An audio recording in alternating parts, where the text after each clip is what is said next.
When I don't enjoy something, I play crap. Or if I try too hard, I play crap. Like when I was a kid, if I tried so hard to impress them, I wanted it so much, I'd play terrible. I'm not saying you're going to be scared of your opponent, because that's obviously the wrong mindset, but I mean, like, do you still have that feeling that you had as a kid in you or not? I remember the first fight I ever had, I couldn't remember what happened. All I remember is getting my hand raised. Can't even remember one round of that fight, you know what I mean? I just went in, just started punching, moving.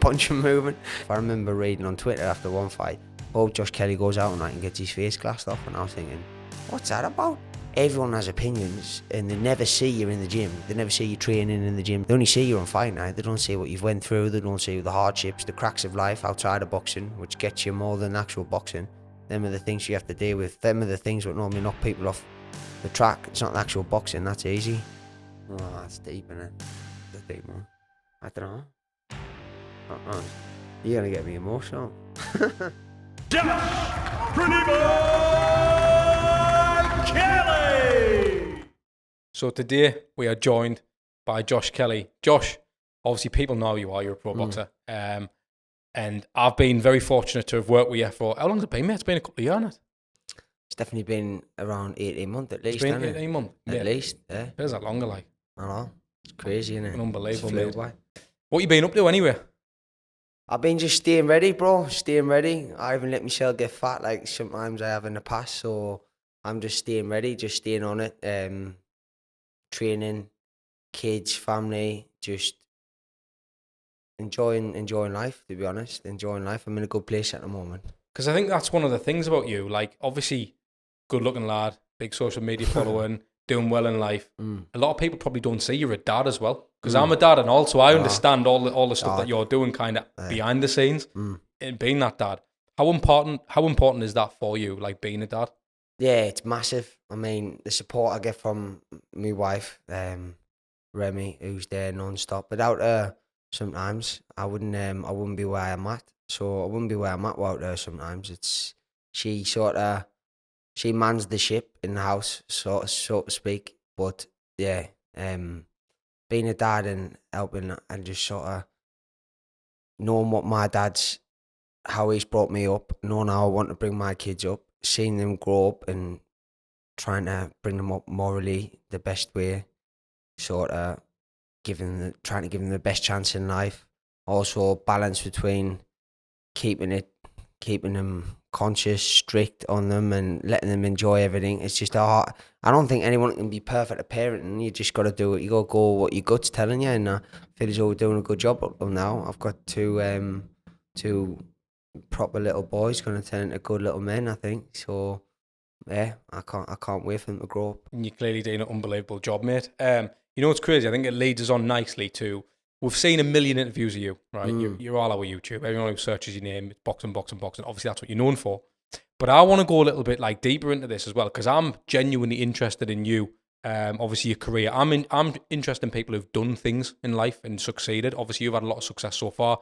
I know we're going to say you'll be world champion soon as well. So I know where you're kind of going. But I think for people who are watching all these interviews of Josh Kelly and this, that, and the other, people didn't know the real Josh, do they? I don't think they do. And what I'm interested in, because you're from the same area, mate. So for people listening and watching, mate, we've knocked around the same areas and stuff. So how were you brought up? What was your upbringing like?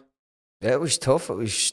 I think my brother touched on it before. It wasn't the normal upbringing by any means, but it was the upbringing I think I needed to keep us in good stead, to keep us where I am now.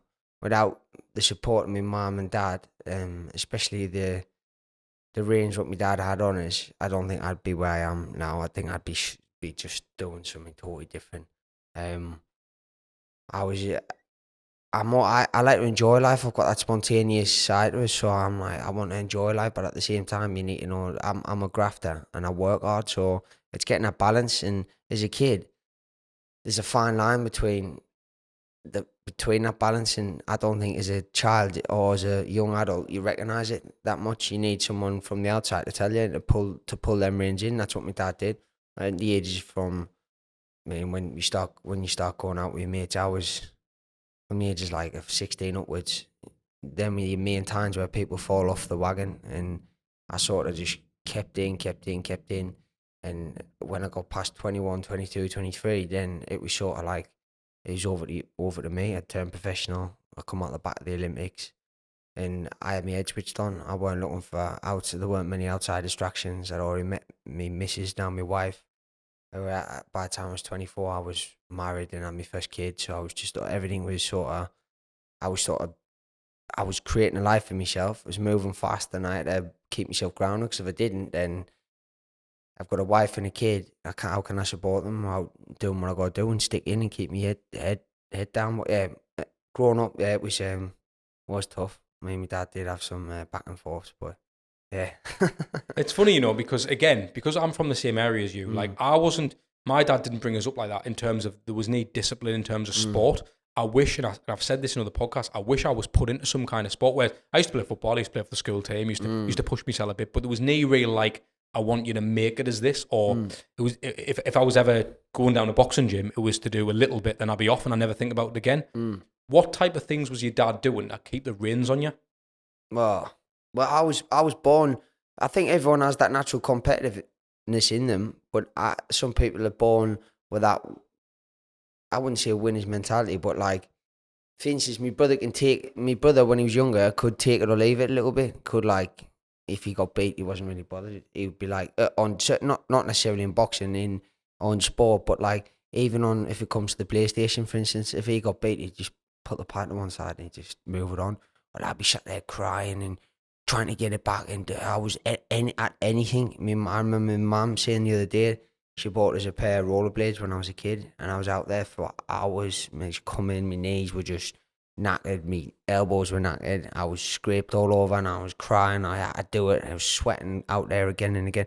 I've just had this, I've got an addictive personality for that competitive side of life, that nature. It's in us naturally. I don't think you'll ever take it out of us. Like, even when I go on holiday and there's daft pool games on and that, I never really like to get involved in them, because the missus and whoever I'm with, so I was like, nah, go on, you do it. I'm like, no, because you done on my side, because when I go into that, then I gotta win it. Do you know what I mean? There's no stopping. I've got to win it. So it's like, if I get beat, then I'm not coming off that. I'm not coming off. Do you know what I mean? And you've started it. You've triggered it. So yeah, I mean, I remember when I picked my first skipping rope up when I was about 8 or 9 or something like that, and my dad showed us how to do a couple of skips and stuff, and then I come home one day and I skipped for hours and hours and hours and hours and hours until I got it. It was the same we had like a top and bottom ball, and I remember coming home and I was just hitting that for hours by myself, and we had this little wash house where we were training up in Ridgeway, where we lived in Ryabson, and I was just on it for hours and hours and hours, and I was sweating until I eventually got it. And when I got it, I had to like have someone to prove it, like my dad or someone, and it was like, yeah, it's good. Then I'd move on and I'd be sweet. But I always have that natural competitiveness about us. So I think my dad naturally just seen it and thought, why waste this, and challenged us all the time, challenged us to be better.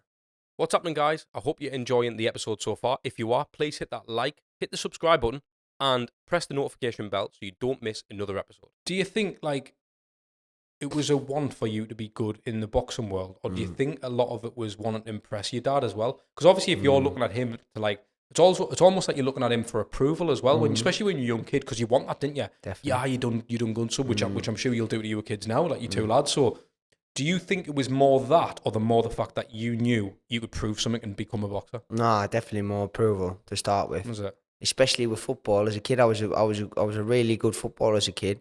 I played for Sunderland Academy, played for Hartlepool Academy. I had loads of different chances, and it was like, when I was growing up, I remember I was really shy when I was growing up. Like, I would not speak at all to people and just keep myself to myself. And my dad's friends come around, I'd just be like sat there. I wasn't like my kids. My kids will go and talk to whoever. Like, when my mates come around, they'll ask, they're quite confident. But looking back at myself, I wasn't that. And I went for a trial at a football team once, and I remember going on. I used to be good in the back garden when I had the ball, and that I was good. But when I go for these things, I always used to blow up. And I remember going on this training session and putting the bib on, and the coach went, "You're on that team." And I ran over and they went, and all the kids went, no, you're not on our team, you're on that side, when they play a little match at the end of the training session. So I ran over to the other team, and the other team says, no, we don't want you playing on that side. And I just sort of just ran back with the others, and they said, what are you doing? We've already told you. And I just stood in the middle of the pitch, sort of just tears rolling down my eyes, looking at my dad. And he says, pick a fucking team. Get on a fucking team now, pick one like that. And I just went fucking, I went and never got a pass, played terrible. And then they didn't have the best car journey home, but he says, that's the last time I'm coming to watch you. And then I've been in the back garden practicing again, saying, Dad, look at this. And he go, well, it's all right doing it here, but you never do it when you're out there and that. And I just had that like thing in the back of my head, like, and then I was seeking that approval all the time off him. So I remember going in for a trial at this other team, and my granddad took us down when I was young. And it felt like I had no pressure on us because my granddad was there. So I thought, I'm going to change my full attitude. I'm just going to try and ask for the ball and just try and be one of the lads and not be such an introvert. And I went in and I started playing well. My dad he started coming to matches and watching us, and obviously being a proud dad because he's seen us come out my shell a little bit. But I think I had to do it myself, and I felt as though there was pressure there when my dad was watching us because I always wanted to play well for him, and not necessarily even play well for myself, because it was like after, it was like I did well, and he was like, yeah, you do, and it would be the best time I've had. But when I played bad, we had some of the worst days when I was younger. Yeah, but when I played good, it was unbelievable. But and then I got scouted when I was like 9, playing for the same team, and went to Sunderland, and that just turned into so much responsibility as a young kid, because I was on Sunderland, I was playing like in the development centre, and then I had a little stint trial for the academy, and then they were like, oh no, you need to go back to development, back onto the academy, different things like this. But because it was at such a high pressure level, my dad obviously took his standards up. I had to try and meet them standards. It was just hard, so I stopped enjoying it. And it was more like a... Do you think that's when you stopped playing it? When you stopped enjoying it? I did. When I don't enjoy something, I play crap. Or if I try too hard, I play crap. Like when I was a kid, if I tried so hard to impress them, I wanted it so much, I'd play terrible. That's why it's mad when you watch you boxing now. Like some of the videos that I'll watch that you'll post and stuff, or even the ones I've recorded when you're in the change rooms before fighting. Like you move like you're not trying. It's like you're dancing. I always say it like it is. It's like you're dancing. It's like an art to watch. And I feel like, although to you might be trying, but it comes across like you're not trying. And when you're not trying, you're enjoying it. And when you're enjoying it, you perform. That's it. Do you know what I mean? I can definitely see that with you. Like it glows out of you. Like you can actually feel that.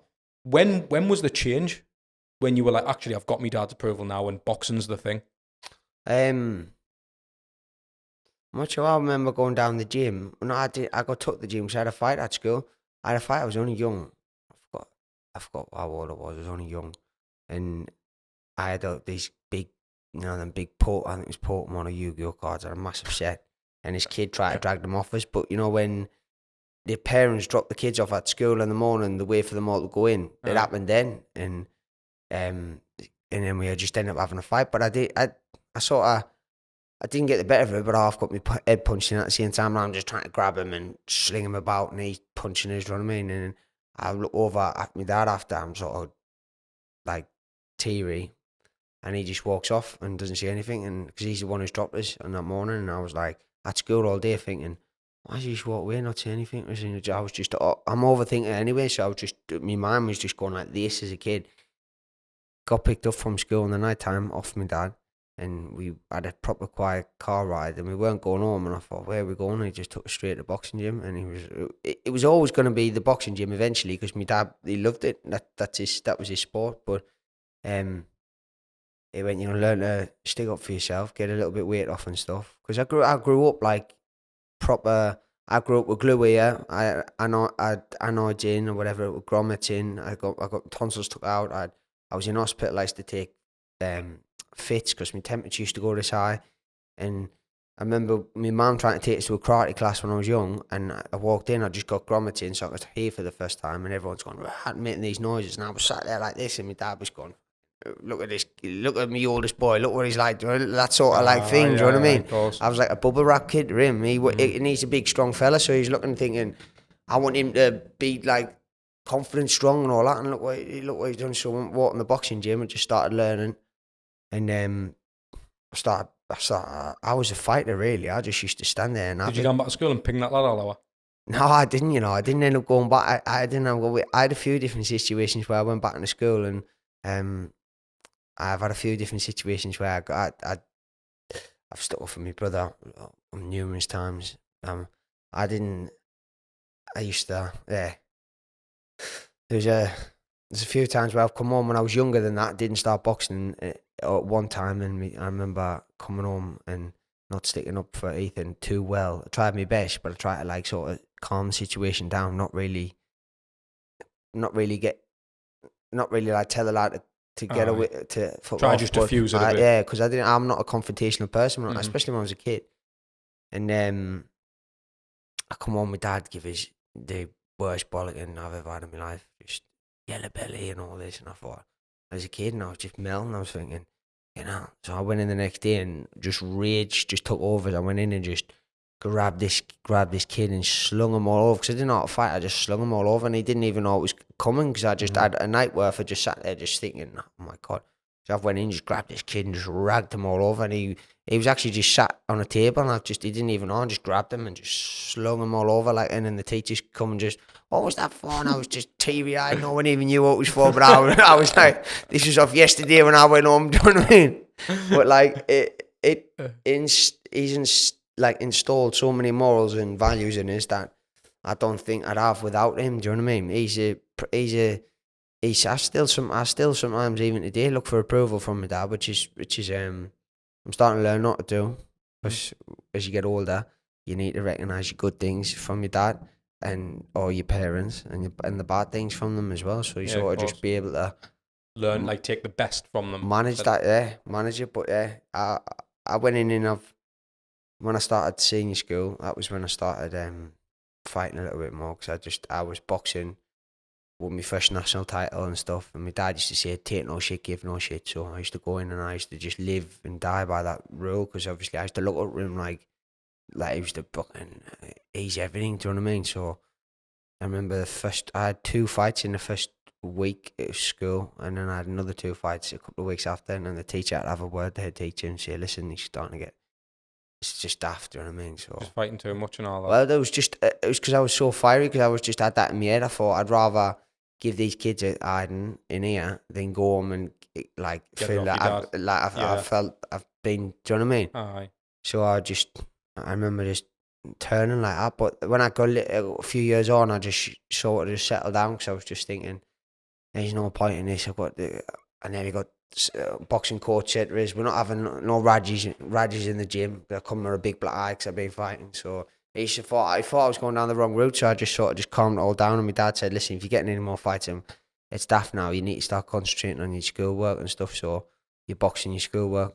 It was mainly boxing, but you just didn't get in trouble. So I just knocked it all on the head. Just went and slid off with a quiet crowd for a few years. Do you think does it come with the territory though, when you're known as a boxer, do people want to try it on with you?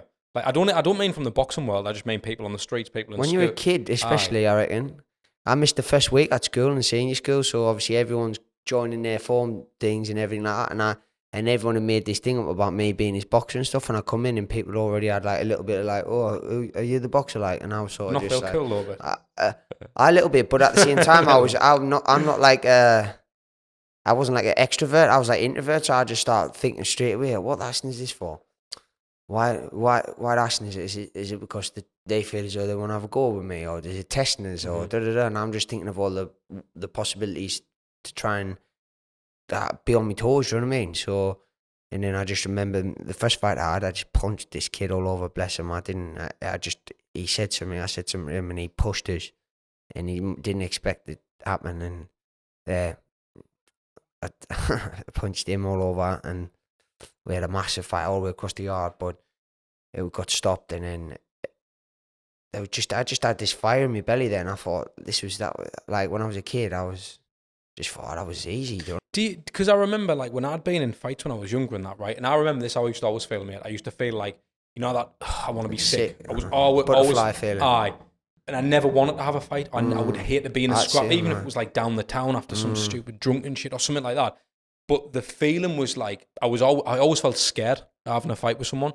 Did it feel like that for you? Like, does it as a boxer as well? Like, even now in your career, like, I'm not saying you're going to be scared of your opponent because that's obviously the wrong mindset. But I mean, like, do you still have that feeling that you had as a kid in you or not? Or is that like, no, you cannot feel like that if you're a boxer? You kind of. No, I don't feel like I feel excited. I feel like I've got a game plan. I feel like a little bit of like, hey, it's time to get ready. Not necessarily like them extreme butterflies. I had it when I like for me first, maybe 5-6 fights as an amateur, maybe 10, 11, maybe even more. I forgot when I left this, but obviously I had over like 100. I had about 150 amateur fights, but it left us in my career. I can't remember what time it did, but I remember the first fight I ever had. I couldn't remember what happened. All I remember is getting my hand raised. I went into the back room after in this little workman's club, sat there, and they give us me meal ticket for a burger and chips at the time, and I was like, "Oh, I can't eat it, Dad." He was like, "You don't have to eat it. You just boxed." I was like, "No, I can't eat it. I feel sick. He says, "You boxed them later." I said, "I can't even remember one round of that fight." You know what I mean? I just went in, just started punching, moving. Because I got weighed in, and the kid had pulled out, and I was like, sort of just a bit like, "Oh, I have to fight tonight." Then they were like, "Oh, we've got a replacement. He's a year old. He's had 2 fights. He's won 1." And I was like, my dad, "Was he a year older?" He was like, "Doesn't matter. You'll be all right." And I was like, thinking to myself, he's got this. I don't know if he's got this right. You know what I mean? But I wasn't gonna like melt on the spot in front of everyone. So I was like, "Fuck it, all right." And I just gloved up and went in, and I won. So it was good, but couldn't remember anything. My granddad must have jumped about the height of that fucking light you've got there, bro. I'm telling you. What was your working life like? Because obviously I know it hasn't always just been from a kid growing up through the boxing ranks, pro boxer, successful as what you are. You had a job for a bit, didn't you, as well? What was that? What was that like? Like, because obviously you know your talent, you know your ability. You probably haven't showcased to the world at this point, but certainly your region, and you've done little bits and bobs in boxing. Certainly to be recognised as a boxer. What was it like when you were in a normal job? Did you feel like, I've got something burning in us, I want to do something bigger than this? Or was it a case of, I'll do a normal job? Before we move on, I'm just gonna say, Yeah. I do love my dad. He's never been a No, he's not this mate, nasty you can person tell- I'm painting no, out you to can be. Do you tell know what I you mean? love your He's actually, without him, I wouldn't be where I am. But Yeah. I'll just tell you the artist. But normal, I could actually tell you now, mate. Like, Aye. you and Ethan, how you credit your dad. I can tell how much of a positive he's influence quality. he's been in your life. Like, He's it quality. definitely doesn't come across like you set out, you know what I mean? no, I definitely didn't like- have that sort of childhood. I just had a good, hard upbringing, but it was The old one school. that's paid off on it. It's old school, and I think a lot of people could do with old school upbringing I agree some with that, these like. days. Do you know what I mean? Some people, anyways. But regarding the job, I remember my dad. I come out of college, and I was just sort of like, I want just boxing. Do you know what I mean? And I remember getting my GCSE results, and my dad going like, the good days, but we've got a fight next week, so get your sweatsuit on, get out for a run like that. And he just put them on the side and didn't even look. He wasn't even bothered. Do you know what I mean? For he's boxing, so. My brother's got pinned up on the fridge, and everyone come round, have a look at these, what he's got, like all ears and that. And I was sort of just like, he's going to be a boxer, so I just let him. So I had that mindset where I was like, I just want to box, you know what I mean, Dad, and all that. And he was like, you got to earn some money. If you're going to be you want to stay here, you're going to have to pay rent and whatever. I was like, sweet. So what I do is just apply for a few jobs and see what you get. So I remember applying for my first job at Komatsu, and I went down for the test. I weren't confident passed the test, and then you get an interview or something like this. I was confident in the interview because I feel as though I was a people's person, so I could go down there and just sort of blag the interview. I just went down there, I was cracking on to the guy. By the end of it, he was talking about boxing and sport and like how his son's into it and how I was going to go down and train with his son, do some PTs and stuff. And I come out of there thinking I smashed that, and then I got the job, and then obviously start working the job. I thought, I fucking hate this job. But I thought, it was paid. Can't imagine you in Komatsu, like. Oh, mate, it was paid. We had to go to college at first and do milling and turning and all this stuff. And I was just like getting up in the morning, running, then going there, then come back and training on the night. And I was just like, this is long. What was it about it that you didn't like?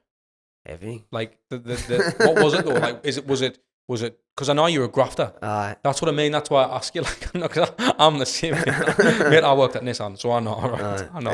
I know exactly what you're saying. But for the viewers or listeners who don't understand why Josh would have hated that environment, what was it that you didn't like? I think it's just because I was doing so much outside as well. Like I was boxing, I was running in the morning, getting up at like 5:30, going down the silky track, and then on the night time coming back, going getting me stuff, going to the gym, sparring, doing all the work there, watching me weight, going trying to complete like a college. I think it was like a BTEC or something, something like that. At the same time, and then keep the gaffer right and go to work and clock in on time. It was just everything. It was just like I was getting up training, going to work, come back training, getting up training, going to work, come back training. On top of that, got to make weight. Then I was on Team GB at the time, so I got 4 days every 2 weeks. I was on the development squad. I got 4 days release to go to.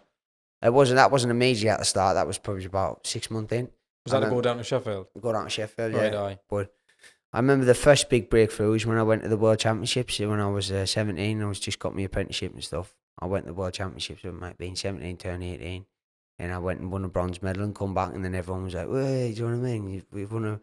So did you in mind think I'm gonna have to drop this job here, or were you still thinking I need to hang on to it, like? Cause no, I was paying my bills. I wasn't earning any money out of the amateur sport then, and then I was got on Team GB, started getting a little bit of a wage from them, but like it was only like 800, 600 quid a month, tax free, but obviously doing my job as well. And then I started performing down there, and I thought I'm gonna get on the full time squad soon. I'm definitely gonna get on the full time squad because I was highlighting myself to be one of the best ones there, and within like 6 months, they invited us on the full time thing. But like within that 6 months, I was working out the job, but I was constantly thinking about Sheffield, going down training, doing my training, and trying to keep myself on top. So when I went to work, my head weren't really in it. Where I was going through the motions. And I remember having when you do your college, we still had to go to college in this period, but we went and doing like the written part of it.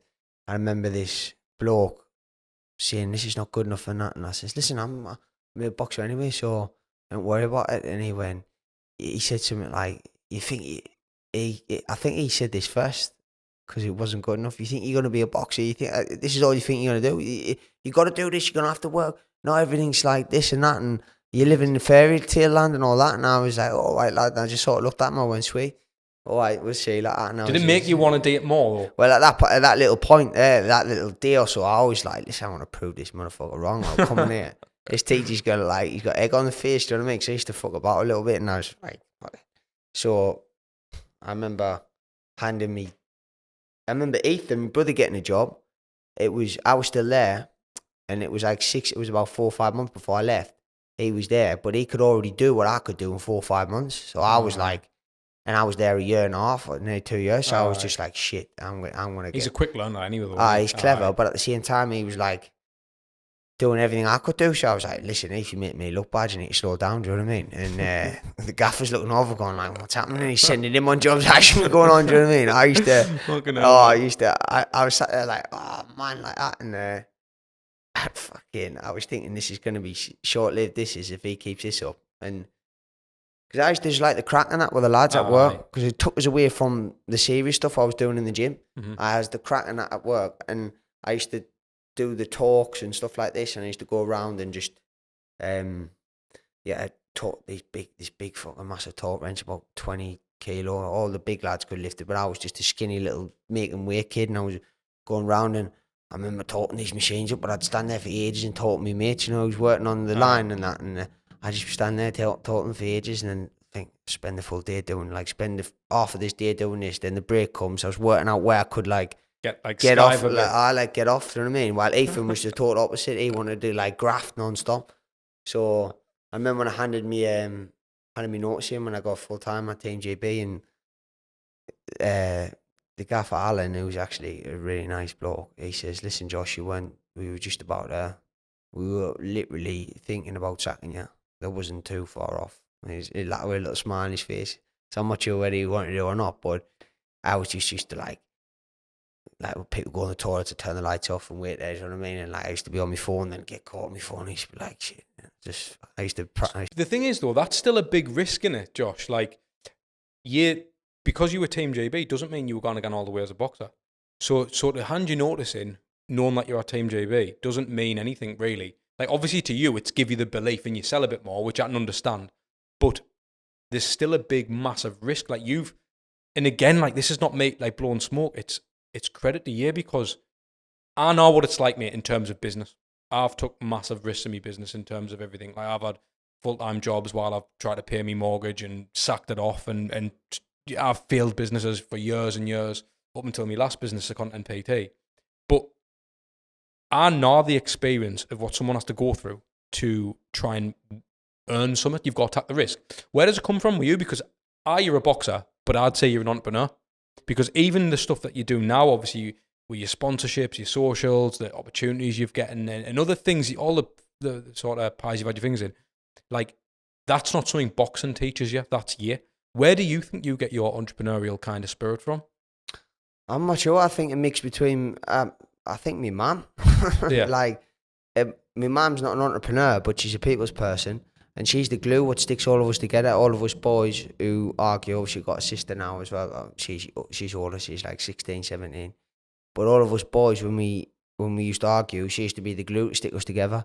Yeah. Oh, come on, Paul, you got to do this. My dad, come on, you got to keep on with Josh because you know he's going to do this. And boys, you got to do this. And she's always got a smile on her face. She's always positive, and she's always like, she's a people's person. I've always had that in me, but coming down to London really brought it out of us because I met my wife, Remy. Mm-hmm. Her dad got a massive business.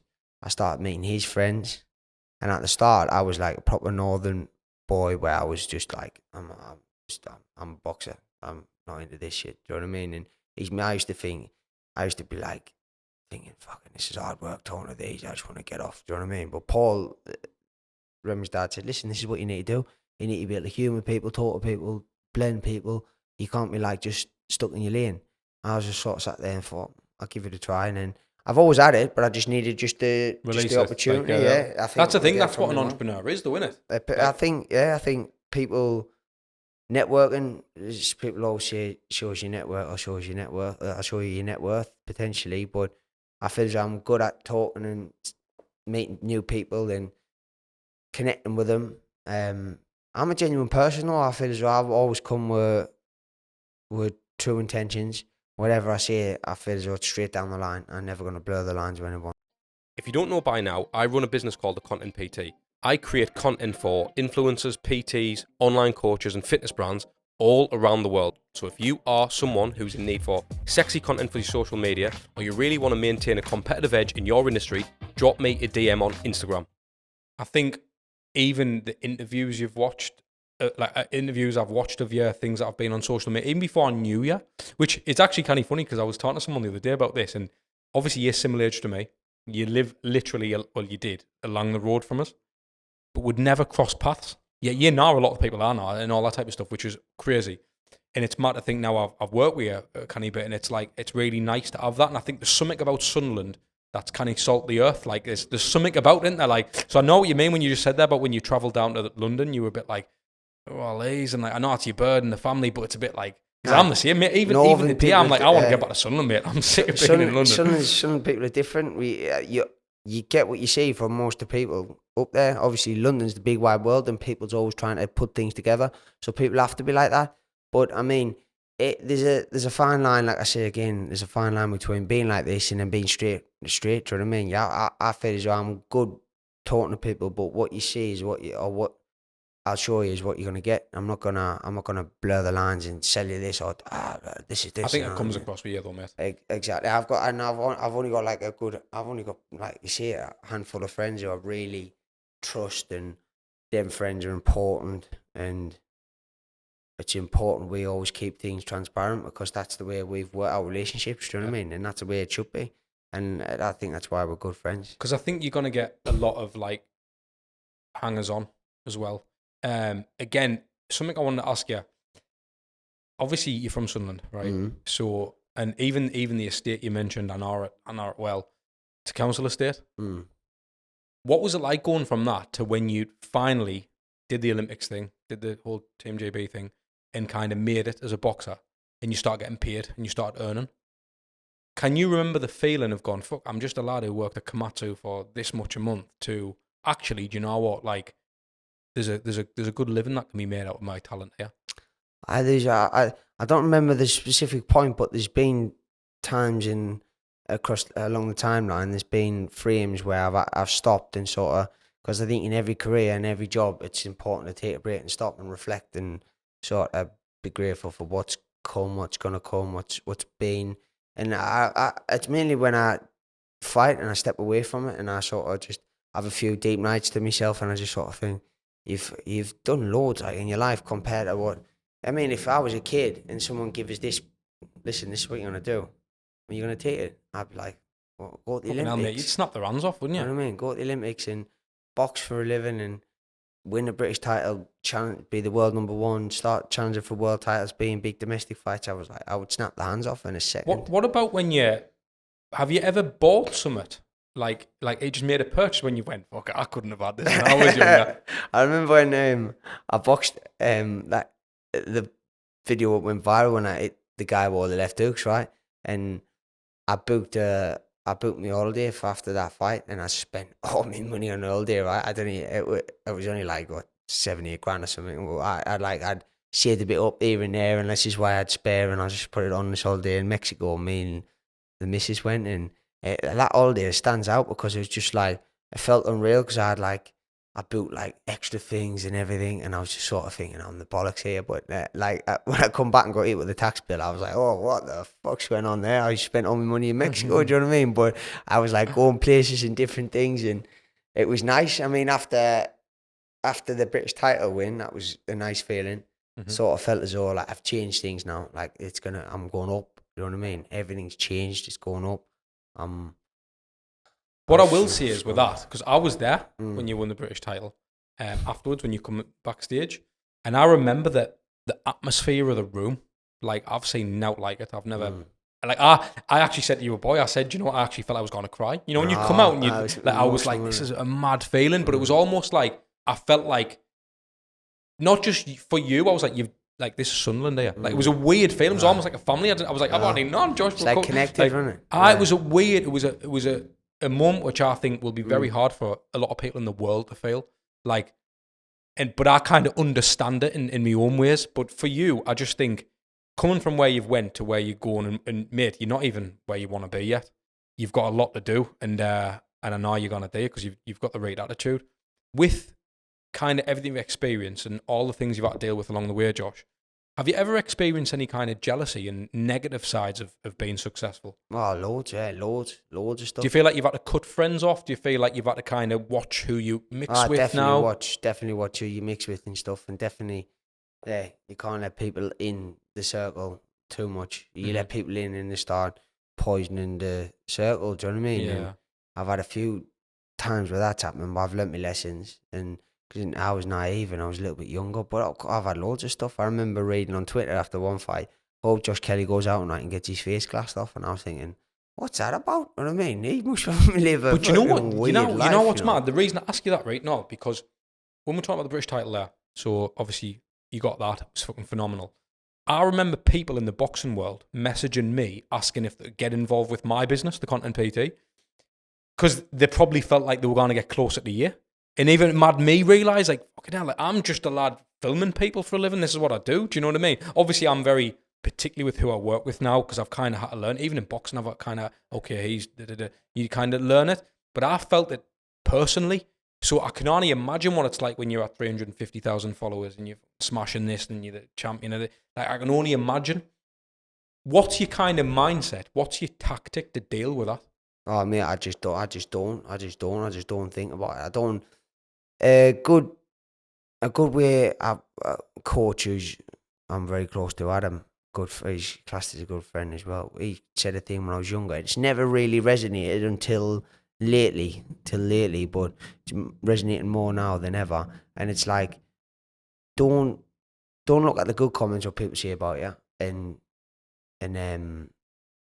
like, don't have any feelings towards the good comments what people make here, because when people make bad comments, it's going to be the exact same feeling. If you appreciate them, you're going to get the feeling of these. Yeah.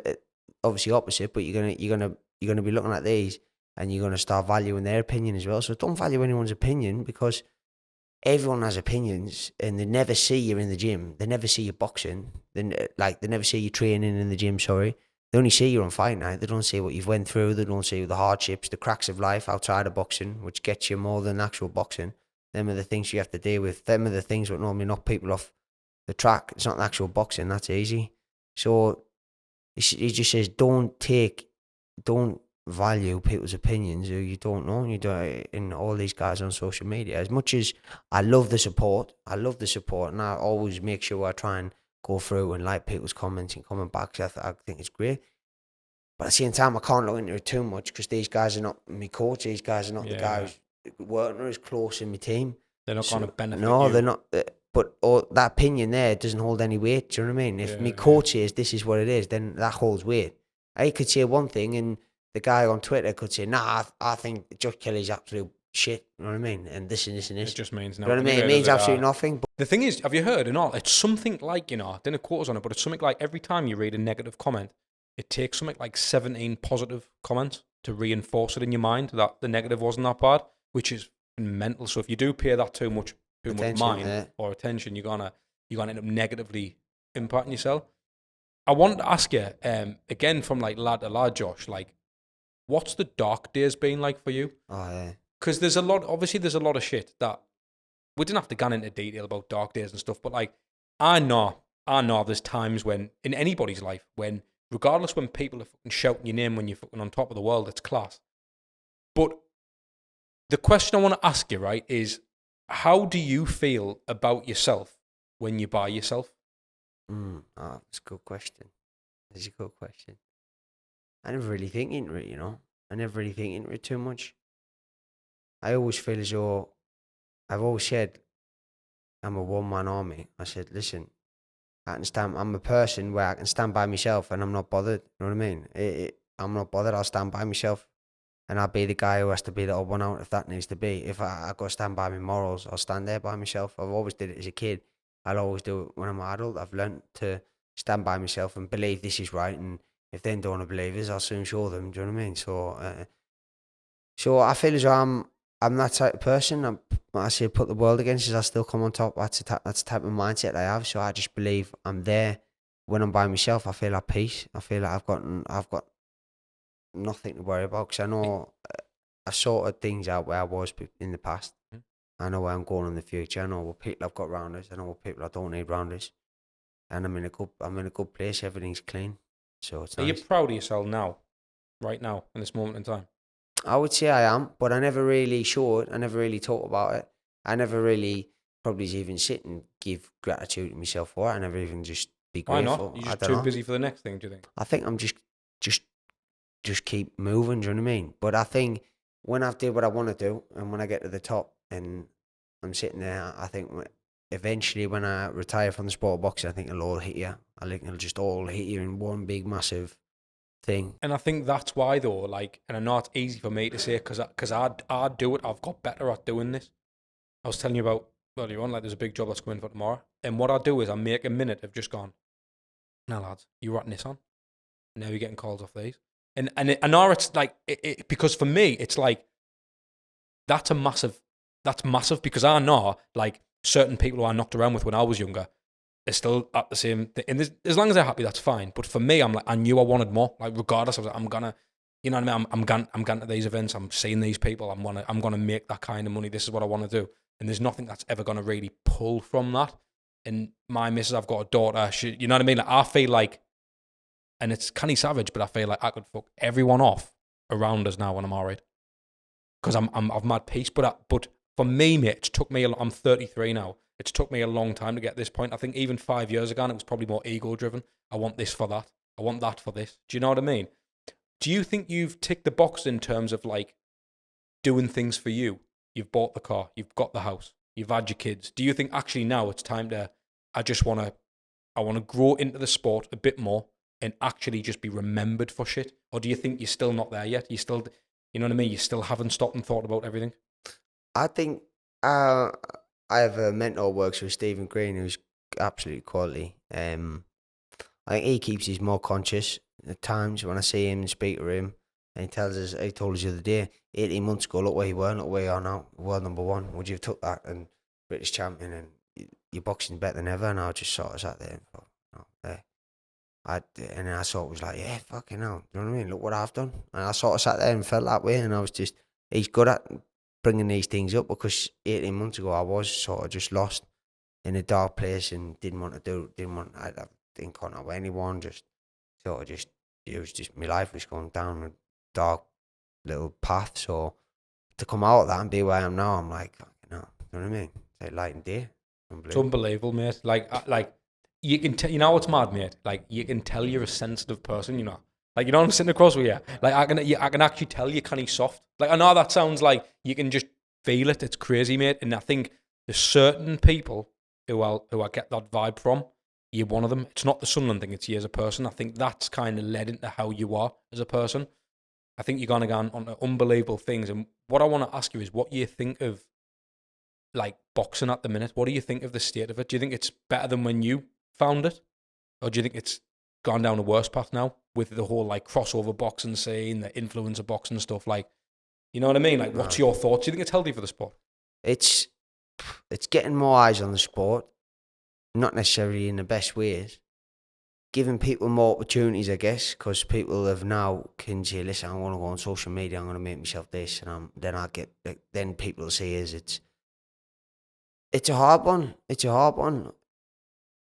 Boxing, I think in general, like life, who thought we were going to be locked down a couple of years ago and just not allowed out of our house? Do you know what I mean? It's That's fucking true. mental. So the world's moving at a pace where I think eventually the rest of the world, including sport, life in general, schools, universities, workplaces, I think everything's going to move on, and you've got to just keep up with the times, because if you don't, you're going to be left behind. And I always think old school mentality is the way to keep yourself grounded, and I'll always have that. It's foundation. I think you have it. I think a lot of people have it, especially who grew up in the northeast and in Sunderland. But I think you have to move with the times or you get left behind, and sadly that's what boxing's doing now. It's doing this thing where it's moving. This is what we're going to do, and he's going to fight him, and it's a crossover fight. It's like, how many eyes can you get on the sport at one time? And that's what the broadcasters want.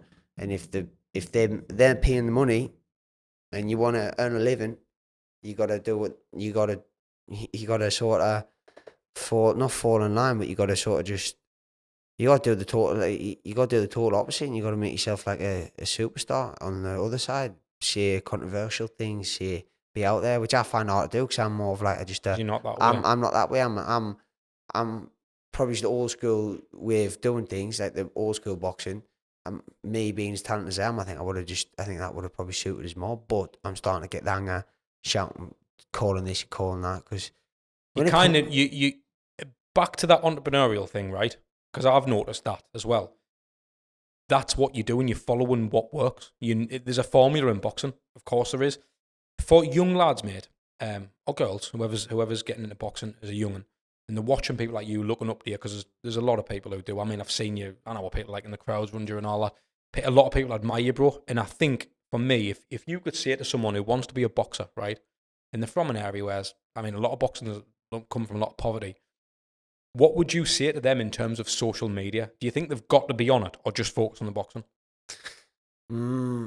It depends. Depends if you're winning national titles and you're doing all this and doing that. I mean, it's always good to have a social media presence. I think it's always good to have a social media presence. I never really strived for social media presence. I just start putting things up and people start flying on it. So then I was just like, this is all right, isn't it? Like I'm growing here, growing that, getting, this is wants to work, whereas their thing. So I think it's important to have that nowadays. Sadly, it is. It doesn't matter how good of a fighter you are. I think it's important to have that sort of little bit of social media presence, because it can help you when in future times when you go into promoters, or you go into, because these promoters now are all looking just for numbers and views, looking and for clicks this and all that. So I'm not necessarily saying go crazy on social media, live your life through vicariously through that. Like, I know what you're saying. Like, But boxing, you gotta enjoy it. You gotta stick it. There's gonna feel like there's gonna be no light at the end of the tunnel for years, and then you'll eventually strike gold, and it'll be the same again. You go on down. You gotta see this. You gotta be in no life for years, and then come out the other end, and you get your rewards. But it's like the rewards are short lived, but the graft is what you remember. I think the journey, well, not the destination. Yeah, that's it. That's it. Mate. That's it. I mean, it's the camps will take you out. You're not the fights. It's the training camps will take it out. You're not the fights. So that's why you can only do. That's why you can sometimes box 2-3 times a year if you have injuries and stuff like that. But yeah, I think like back to your point. I think social media is important nowadays, but I think mainly get good at the sport. I've got 3 questions for you left, mate. Right. First thing is, where did PBK come from? Oh, mate. I remember when I was a kid on TNGB, people used to, like, a couple of lads said it and I was laughing. I used to, like, hashtag PBK when I was a young, like, teenager. I used to fucking just be taking the piss a little bit, just like, fucking, look at me like that. And then this sort of lad I was working with at the time, the manager was like a manager bloke, was like, man, this could cotton on. I think she should go more down this route. And I was just a little bit cringed. I was a little bit, I don't know. Then I met Eddie Earn, and signed with him, and he was sort of like hinting the fact that we need a nickname and stuff. And then I remember going to Sky Sports, and he was just announced it. We got the Pretty Boy, and I was just sort of like, oh, fuck it, now I'm stuck with this now. And I was like, fuck, I'm melted. You love it, a little really, bit. did you? Well, no, I did. Because when I was a kid, when you were a kid, you're probably a bit more like that. As you get older, I sort of think, fucking What hell, about Pretty Man, Kelly? Fucking doesn't work, does it? It doesn't work. Do you think about them? Sounds a bit weird, doesn't it? It sounds a bit weird. Where are you going, mate? Where's Josh Kelly going? To the top, bro. To the top. I truly believe I'm destined for the top. Me and my team's got a game plan, and we're going to stick with it. And when I reach the heights where I'm going to reach, people's going to go, we always knew we had the talent. And listen, they don't know how I'm working, and they don't know what I'm working on. They don't know my mindset, what I've got. Being truly honest, probably when I was a kid growing up in the sport, like professionally, when I was fighting the likes of, when I had my first loss against Avenetian and stuff, I was as talented then as I was now, but I was never had the mindset I've got now. And I would probably never ever was going to win a world title. I'd never get to that height I'm going to reach now in my career because I didn't have the mindset. I believed in myself, but I didn't truly believe in myself. I was sort of just, hopefully I'll get there. I was like that type of guy. But now I've worked alongside world champions. I've trained for them while they've won a world title. I know what it takes. I know I've got that in abundance, and I've got more talent than some of the guys who has went on to do these things. So I'm just like, it's impossible for me not to get there if I take the right steps, get the right fights, and I'll be on top soon enough. What's the reason? This is a personal question. There's still one more that I'm going to ask you to finish on. So, But what's the reason you work with me, the Content PT? what was the reason I worked with a Content PT? That's a funny one, I can't remember the exact time we connected on social media. I remember meeting you at some event in Birmingham. I met you first. That was it. That was it. That The was it, Boohoo, wasn't wasn't it? The Boohoo event. I remember meeting you there, and you were like, but it's sort of because you were Sunderland and you sort of come down, you were about that, and I had a big crack with you, and I thought, I like him, he seems genuine. I remember someone saying, oh, we should get content done for this week and all that, and I was like, for the fight week coming up, and I was sort of just like, I know Guy, no? I met him down Birmingham. I was like, what? I was like, this guy from Sunderland, he seems really good. His work looks good anyways, but he seems... I wasn't even bothered, to be honest, about your work, bro. I just liked you, so I was like, if I like you, I'm going to just bring you on, do you know what I mean? And you'd be a part of it. It needs good vibe. I couldn't have a guy walking about thinking he's a prick, and his work's good, do you know what I mean? But your work's like unbelievable. When I've seen it turn out, I was like, fucking hell, this guy's got fucking talent, do you know what I mean? I want to date all of them, like... 100%. We're going to date, bro. We should do a little mini documentary go through. 100%, mate. 100%. Final question, Josh. Got 2 sons. Mm-hmm. What do you want them to see you as when you're gone? Oh, that's deep, isn't it? That's a deep one. I don't know. You're going to get me emotional. That's all right. No, bro. because it's like, obviously, you think of your dad, you think of what you look up to him as and stuff, and then you think of your sons. I was just at football with him today, and he was, oh, Dad, do you think I did well? I'm a tackling, and the youngest one, who's like not a footballer whatsoever, he's just a little hard nut, runs about. He's got a bib right down to his fucking ankles. He's like, did I do well? I was like, yeah, you did. I thought, nah, you belong on the council, bro. You know what I mean? You don't belong down here in these football lessons.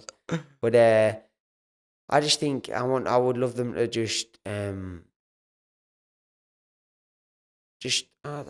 be the best dad for them. Do you know what I mean? Just being the best dad. Not necessarily they can appreciate us in sport and say, oh, my dad done this, my dad done that, but that's not really gonna. It's not really gonna, because people's got plenty of dads who's left the family and done good in sport, and they say, oh, my dad's this person, but they never actually have that connection with them. I want to have that connection where I want to have something where they look up to me as a dad, like a proper dad who loved them, who pushed them in the right places. And I'm not going to be, I don't think I'll ever be a carbon copy of my dad. I don't think I could be. I just, I couldn't do that. I couldn't be as hard on my kids as he was on me. But that might be a bit soft. But at the same time, I think my kids are going to go down a different route anyways. I think I know how I worked as a kid, and sometimes the hard way was the best way, but a lot of the times I wanted to enjoy it. So I know that if I can keep my kids enjoying stuff and keep that, feeding that talent, because I know that side, I know the way they work mentally already, I can read them, so I know how to get the best out of them. And I know it's not pushing hard on them, it's about keeping enjoying them and keep like, listen, you need to do this better, but you were really good at this, keep enjoying it. I'm not saying raise to fighters. Let them enjoy whatever. Just enjoy whatever you're doing. But obviously I'm a winner. I want to see them do well. I go to places, I want to see them win that tackle and win the thing. I'm already going down that, like, you gotta chase that ball back like that, and I'm already going down that route. But I've got to sort of pull myself back a little bit. Do you know what I mean? I want to be two respectful men, and if they're doing well in their lives, they've got a good job behind them, or they stand for something, or they've become their own person. Because a lot of people, if the dads have done something, they sort of fall into the shadow. I never want that. I want them to become their own person, have their own identity, and just sort of be happy and not just And if I'm looked at as the dad who did that, then I'll be sound. Because I think I want to be their friends as well as the dad. I don't want to be. I don't want to be like someone who's just like, oh, my dad's a prick. You know what I mean? He's worked us like this all my life, and all he did was box and this and that.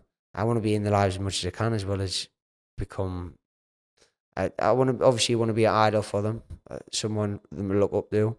I've never give up. I've had loads of chances to leave the sport and exit out in different ways, so I can always, and that's a big thing I've held myself saying, like, how can I tell these not to give up on something if I give up on it? Do you know what I mean? So a lot of times it's this.